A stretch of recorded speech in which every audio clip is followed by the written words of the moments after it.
Bonsoir à tous, bonsoir Jean-Claude. Bonsoir. Ensemble, nous développerons les titres de l'actualité de ce mardi 7 janvier, la hausse de la TVA et les autres augmentations de janvier. L'heure est au vœu des politiques. Aujourd'hui, c'était au tour de l'UMP et du PC et puis l'équipe de France de border cross en stage à Saint-Lary à quelques jours du championnat du monde. C'était Jean-Marc, mais c'est traditionnel, le mois de janvier amène son lot d'augmentation, Jérôme. Et oui, gaz, cigarettes ou encore hausse de la TVA, les détails de ce qui change et de ce qui fait mal à nos porte-monnaies en ce début d'année avec Marlène Canal. Première augmentation de ce mois de janvier, la hausse de la taxe sur la valeur ajoutée. Les taux de 7 et 19,6 passent respectivement à 10 et 20, et ce afin de financer une partie du crédit d'impôt compétitivité pour les entreprises. Par cette augmentation de prélèvement sur la consommation, l'État espère récupérer près de 140 milliards d'euros. Une hausse de la TVA qui a déjà fait de nombreux remous chez les artisans qui ont largement manifesté leur mécontentement. Dans le bâtiment, notamment, les artisans croulent sous les demandes de devis en urgence. Même tarif du côté des énergies, le gaz augmente de 0,5% en raison de la hausse des coûts de production et d'acheminement.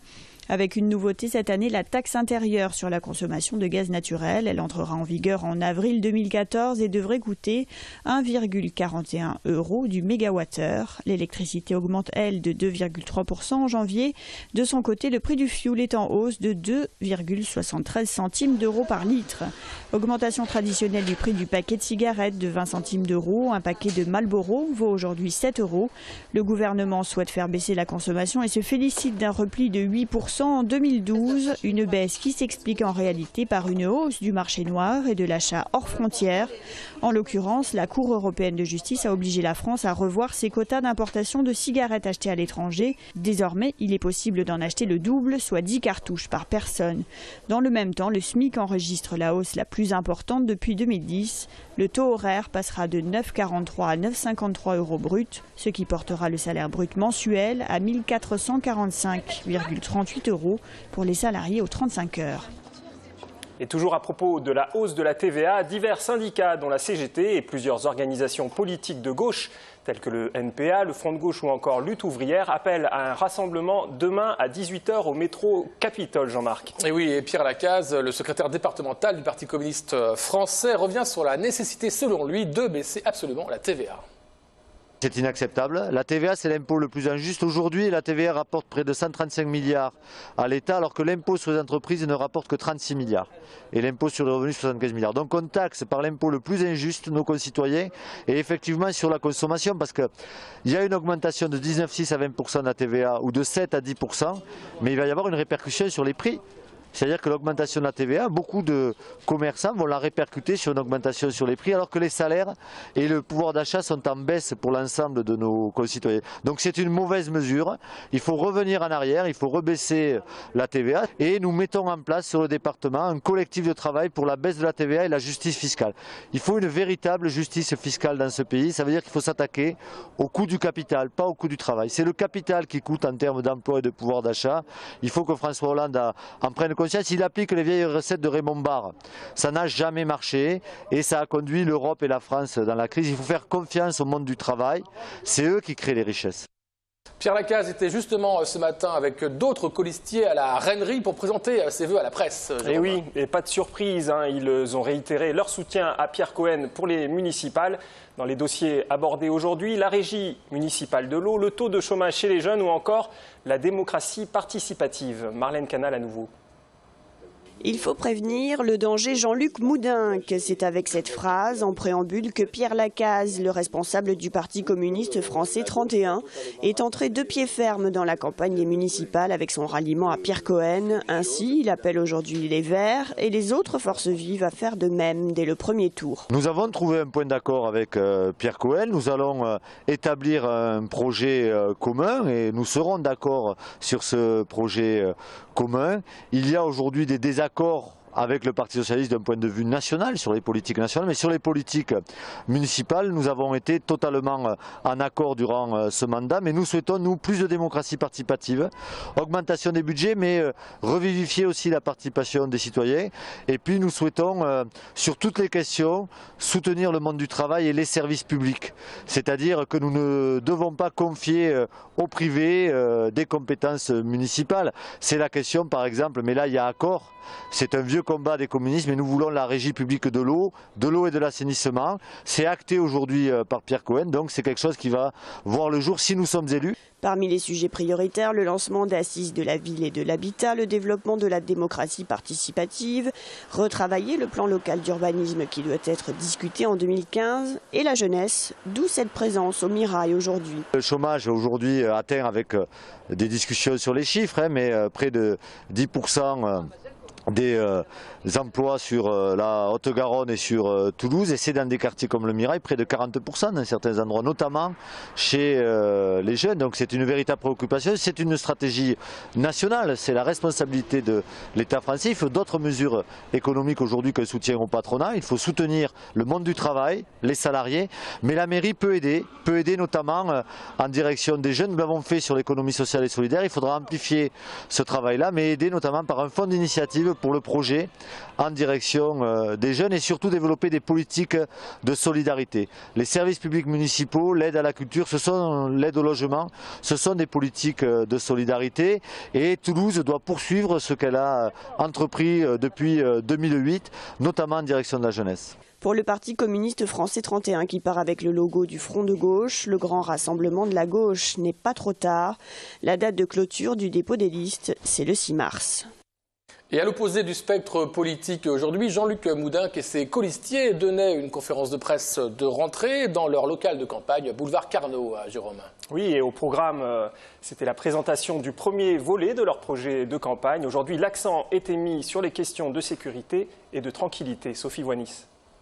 Jean-Luc Moudenc, très en forme ce matin, a émis 2 vœux en préambule de sa conférence, celui que 2014 soit l'année de la libération des otages français toujours détenus dans le monde, et le second, que les nouvelles lunettes du maire sortant Pierre Cohen lui permettent enfin de voir la réalité en face en matière de sécurité. Dans ce domaine, le candidat UMP et ses colistiers souhaitent se démarquer de la politique de la municipalité actuelle, qui selon eux considère que les questions de sécurité relèvent uniquement de la compétence de l'État. Bref, objectif revendiqué, passer du dogmatisme au pragmatisme, et notamment sur l'Office de la tranquillité. On maintient l'Office de tranquillité, mais on le transforme, c'est-à-dire qu'on lui donne une dimension opérationnelle. On garantit à ceux qui vont téléphoner qu'il y aura une intervention rapide dans les minutes qui suivront leur signalement.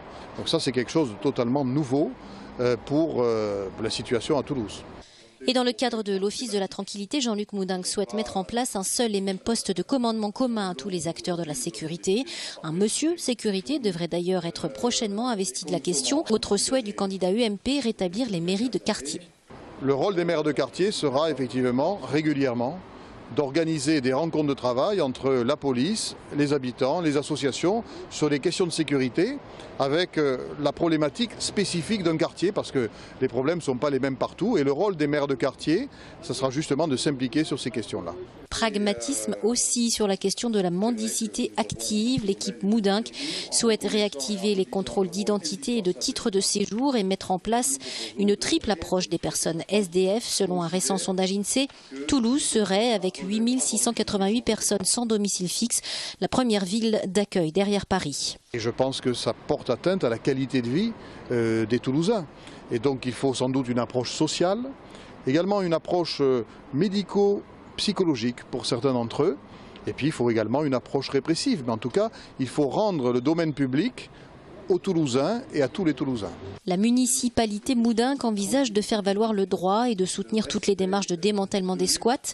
Les nuisances nocturnes sont également une priorité à traiter, tout comme l'excès de prostitution dans certains quartiers.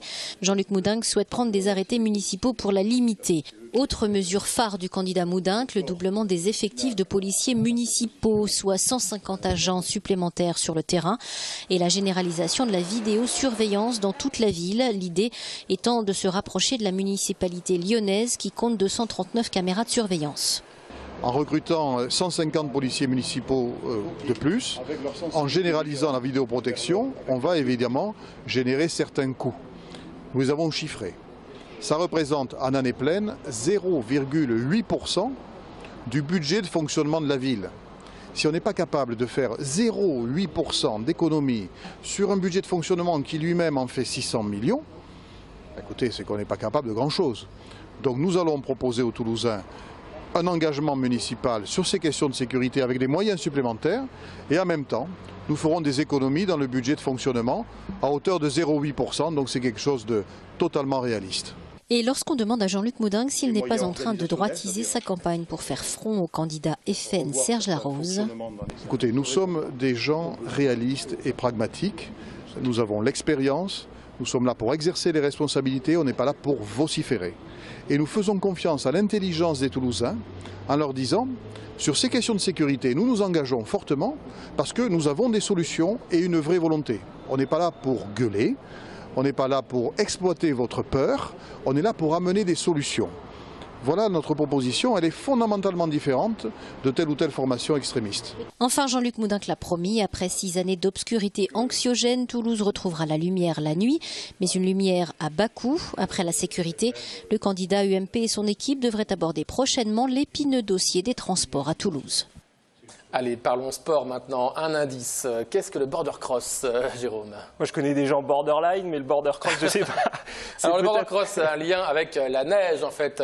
Le border cross, il faut savoir qu'il y a l'équipe de border cross, une sorte de snowboard, mais un peu avec les coudes, qui était à Saint-Lary en stage préparatoire, Jérôme. Et oui, ils y sont jusqu'à demain et ce stage préparatoire au championnat du monde.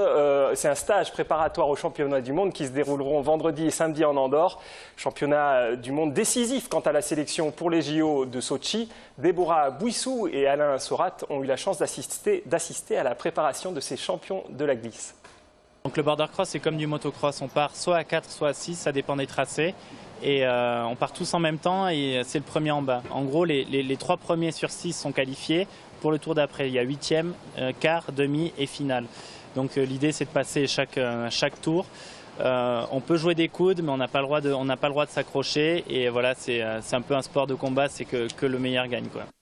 Le border cross est une discipline olympique reconnue depuis 2006. Cette année-là et en 2010, la France a fini médaille de bronze. L'équipe de France est venue aujourd'hui à Saint-Lary, un espace qu'il découvre.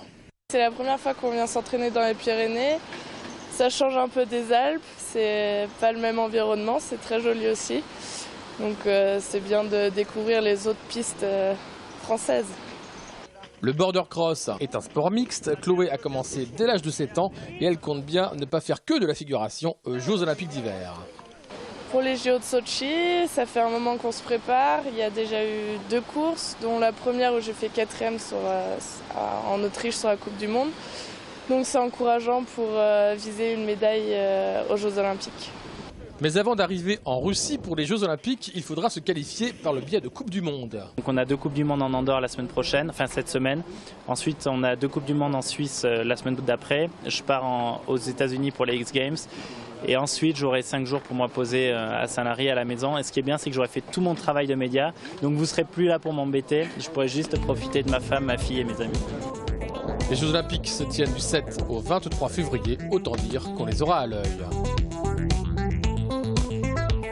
Je ne vous ai pas reconnu avec votre casque. C'est assez impressionnant, hein, c'est chouette. C'était de belles images en tout cas d'Alain Sorat. Et on reste sur les pistes de ski puisqu'il y a un très bon bilan pour les Pyrénées. En tout cas, les fêtes de Noël ont été très bonnes côté fréquentation. Les stations ont réalisé une excellente quinzaine. C'est Marie Larpan qui nous le dit.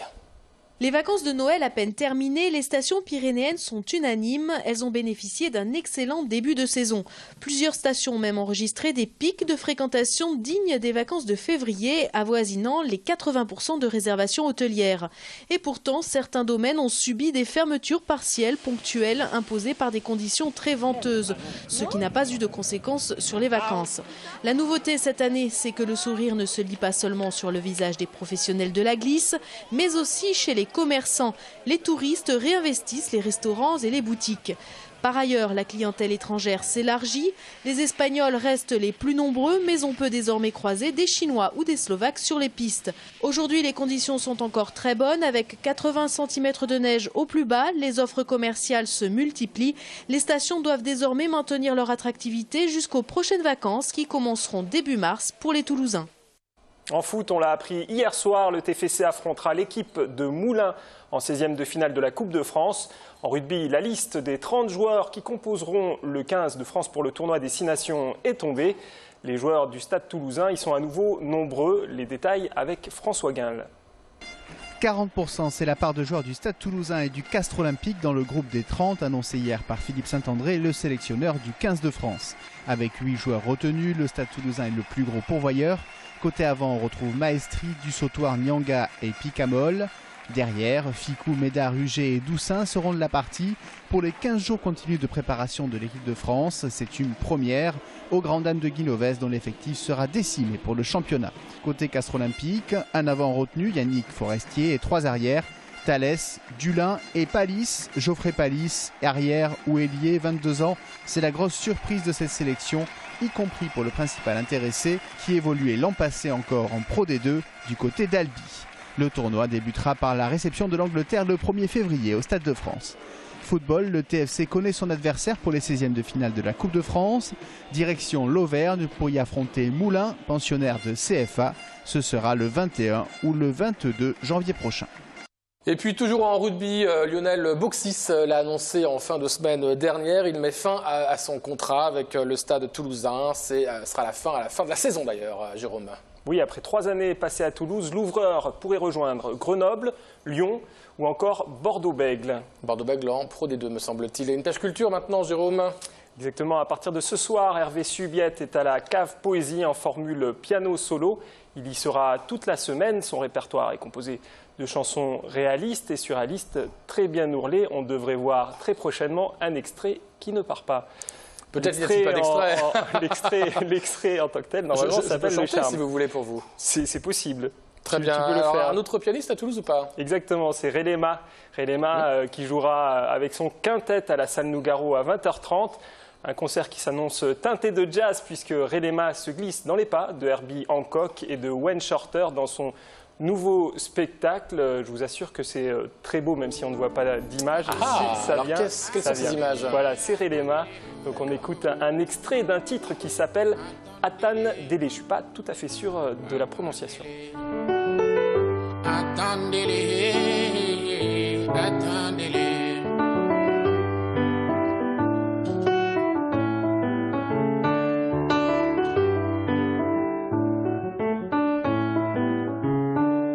Attendez-les, attendez-les, attendez-les, oh.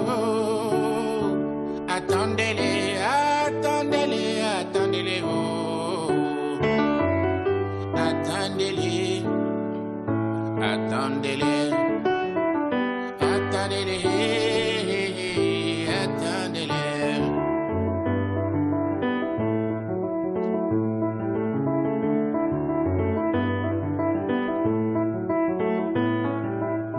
Makange makali kolo ya Afrika Aimbaka Attendez-les Attendez-les Adu elenga yibaka Attendez-les mokili moko baluka Baya ya baye baka Attendez-les mokili moko ningana Nzambe ayibaka Attendez-les moyino akopika Bendele. Très joli clip qui rappelle quelque peu la leçon de piano. Vous vous souvenez, Jean-Marc de Jeanne Campion, exactement. Qui sera la prochaine présidente du Festival de Cannes. Ce sera en mai prochain. D'accord. Eh bien, également. On parle de soldes ou pas? Exactement, exactement. Les soldes, ça commence demain. Donc, à partir de demain et pendant 5 ou 6 semaines, je ne sais plus. Voilà, ça peut être dès demain, dès 9h du matin, à mon avis, il y aura beaucoup de monde et nous y serons, nous aussi, pour filmer cette folie, on va te dire comme ça. En tout cas, il ne faut pas oublier que les soldes aussi fonctionnent très bien sur Internet. Et puis, il faut savoir très rapidement qu'il y aura François Hollande, Pierre Moscovici et Cécile Duflot qui seront à Toulouse jeudi. Donc là, attention pour ceux qui passent par la rocade de l'aéroport notamment, ce sera bouché. A plus tard, Jérôme. Oui, bonne soirée à tous. Bonne soirée, Georges ou Jean-Marc, je ne sais plus. Prochaine édition de votre journal, demain à 19h avec Sophie Wanis en tout cas.